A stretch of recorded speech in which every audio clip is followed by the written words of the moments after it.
鼾声如雷，47岁的肖先生因为睡眠呼吸中止症，让他的呼吸道每小时阻塞80次，加上平时高血压，用药物控制，血压还是高达160，这个症状已经困扰他20年。开会的时候，只要坐着的时候，你就会想睡觉，止痛药跟提神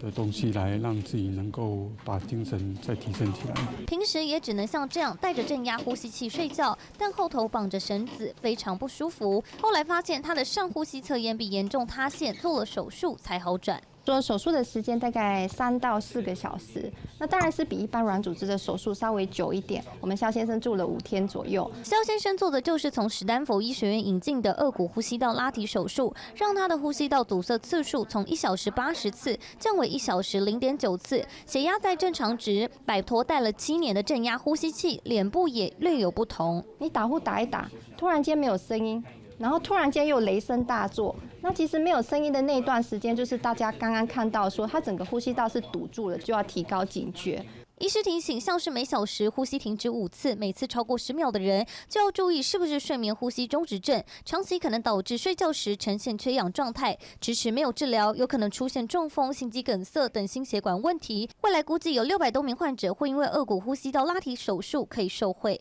TVBS 新闻综合报道。